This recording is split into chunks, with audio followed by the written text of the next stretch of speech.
The Bible in a Year, Day 26, Exodus 4 through 6. But, objected Moses, suppose they do not believe me or listen to me, for they may say, the Lord did not appear to you. The Lord said to him, What is in your hand? A staff, he answered. God said, Throw it on the ground. So he threw it on the ground, and it became a snake, and Moses backed away from it. Then the Lord said to Moses, Now stretch out your hand and take a hold of its tail. So he stretched out his hand and took a hold of it, and it became a staff in his hand.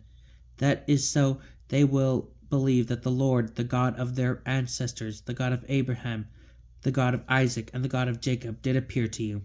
Again the Lord said to him, Put your hand into the fold of your garment. So he put his hand into the fold of his garment, and when he drew it out, there was his hand covered with scales like snowflakes. Then God said, Put your hand back into the fold of your garment. So he put his hand back into the fold of his garment, and when he drew it out, there was again like his own flesh. If they do not believe you or pay attention to the message of the first sign, they should believe the message of the second sign. And if they do not believe even these two signs and do not listen to you, take some water from the Nile and pour it on the dry land. The water you take from the Nile will become blood on the dry land. Moses, however, said to the Lord, If you please, my Lord, I have never been eloquent, neither in the past nor now that you have spoken to your servant, but I am slow of speech and tongue. And the Lord said to him, Who gives one person speech? Who makes another mute or deaf, seeing or blind? Is it not I, the Lord? Now go, I will assist you in speaking, and teach you what you are to say. But he said, If you please, my Lord, send someone else. Then the Lord became angry with Moses and said, I know there is your brother Aaron the Levite, who is a good speaker. Even now he is on his way to meet you. When he sees you, he will truly be glad. You will speak to him and put the words in his mouth. I will assist both of you and him in speaking, and teach you both what you are to do. He will speak to the people for you. He will be your spokesman, and you will be as God to him. Take the staff in your hand. With it you are to perform the signs. After this, Moses returned to Jethro, his father-in-law, and said to him, Let me return to my kindred in Egypt to see whether they are still living. Jethro replied to Moses, Go in peace. And the Lord said to Moses in Midian, Return to Egypt, for all those who sought your life are dead. So Moses took his wife and his sons, mounted them on the donkey, and started back for the land of Egypt. Moses took the staff of God with him. The Lord said to Moses, On your return to Egypt, see that you perform before Pharaoh all the wonders I have put in your power. But I will harden his heart, and he will not let the people go. So you will say to Pharaoh, Thus says the Lord, Israel is my son, my firstborn. I said to you, Let my son go, that he may serve me. Since you refuse to let him go, I will kill your son, your firstborn. On the journey at a place where they spent the night, the Lord came upon Moses and spoke to put him to death. But Zipporah took a piece of flint and cut off her son's foreskin, touching his feet. She said, Surely you are a spouse of blood to me. So the Lord let Moses alone. At that time she said, A spouse of blood, in regard to circumcision. The Lord said to Aaron, Go into the wilderness to meet Moses. So he went. When meeting him at the mountain of God, he kissed him. Moses told Aaron everything the Lord had sent him to say and all the signs he had commanded him to do. Then Moses and Aaron went and gathered all the elders of the Israelites. Aaron told them everything the Lord had said to Moses, and he performed the signs before the people. The people believed, and when they heard that the Lord had observed the Israelites and had seen their affliction, they knelt and bowed down.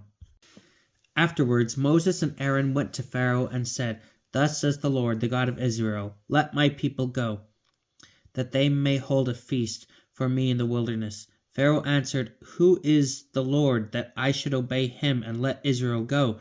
I do not know the Lord, and I will not let Israel go." They replied, "The God of the Hebrews has come to meet us. Let us go a 3 days' journey in the wilderness, that we may offer sacrifice to the Lord our God, so that he does not strike us with the plague or the sword." The king of Egypt answered them, "Why, Moses and Aaron, do you make the people neglect their work? Off to your labors." Pharaoh continued, "Look how they are already more numerous than the people of the land, and yet you would give them rest from their labors." That very day Pharaoh gave the taskmasters of the people and their foremen this order: "You shall no longer supply the people with straw for their brick making as before. Let them go and gather their own straw, yet you shall levy upon them the same quota of bricks as they made previously. Do not reduce it. They are lazy. That is why they are crying, 'Let us go to offer sacrifice to our God.' Increase the work for the men, so that they attend to it and not to deceitful words." So the taskmasters of the people and their foremen went out and told the people, "Thus says Pharaoh, I will not provide you the straw. Go and get your own straw from wherever you can find it, but there will not be the slightest reduction in your work." The people then scattered throughout the land of Egypt to gather stubble for straw, while their taskmasters kept driving them on, saying, "Finish your work, the same daily amount as when the straw was supplied to you." The Israelite foremen, whom the taskmasters of Pharaoh had placed over them, were beaten and were asked, "Why have you not completed your prescribed amount of bricks yesterday and today as before?" Then the Israelite foremen came and cried out to Pharaoh, "Why do you treat your servants in this manner? No straw is supplied to your servants, and still we are told, 'Make bricks.' Look how your servants are beaten." "It is you who are at fault," he answered. "Lazy, you are lazy. This is why you keep saying, 'Let us go and offer sacrifice to the Lord.' Now off to work. No straw will be supplied to you, but you must supply your quota of bricks." The Israelite foremen realized they were in trouble, having been told, "Do not reduce your daily amount of bricks."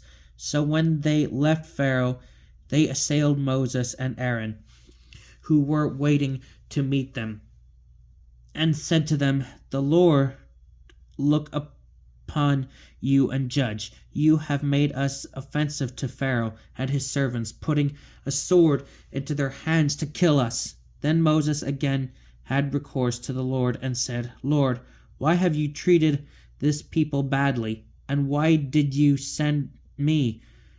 From the time I went to Pharaoh to speak in your name, he has treated this people badly, and you have done nothing to rescue your people."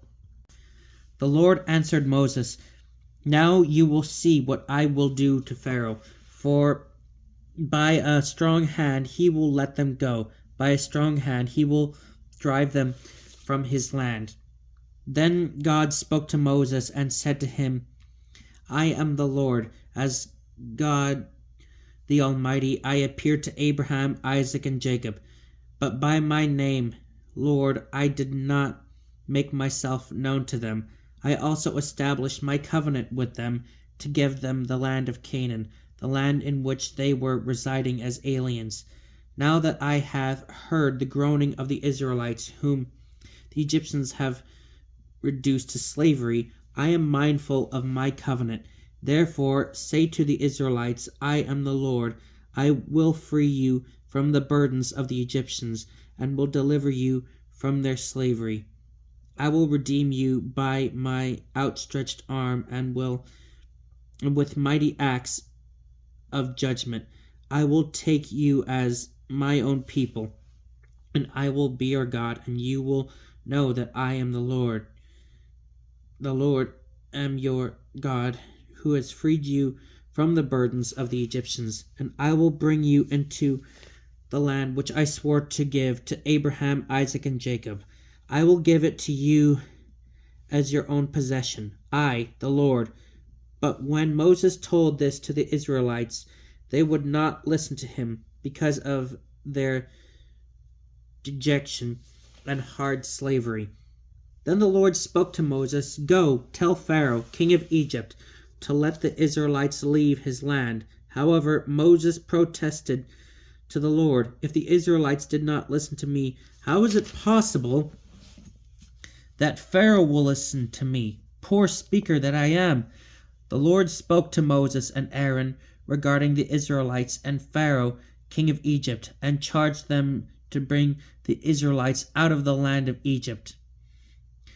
These are the heads of the ancestral houses, the sons of Reuben, the firstborn of Israel, Hanok, Palu, Hezron, and Carmi. These are the clans of Reuben, the sons of Simeon, Jemuel, Jamin, Ohad, Jachin, Zohar, and Shaul, the son of a Canaanite woman. These are the clans of Simeon.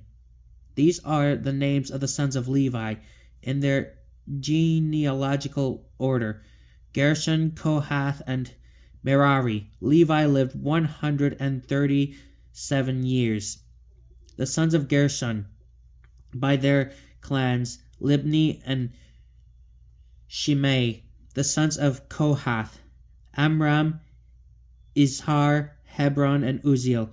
Kohath lived 133 years. The sons of Merari, Mali, and Mushi. These are the clans of Levi in their genealogical order.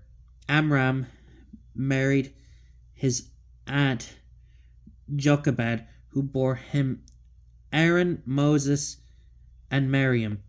Amram lived 137 years. The sons of Izhar, Korah, Nepheg, and Zikri. The sons of Uzziel, Mishael, Elzaphan, and Sithri. Aaron married Elishaba, Aminadab's daughter, the sister of Nahshon. She bore him Nadab, Abihu, Eleazar, and Ithamar. The sons of Korah, Asir, Elkanah, and Abiasaph.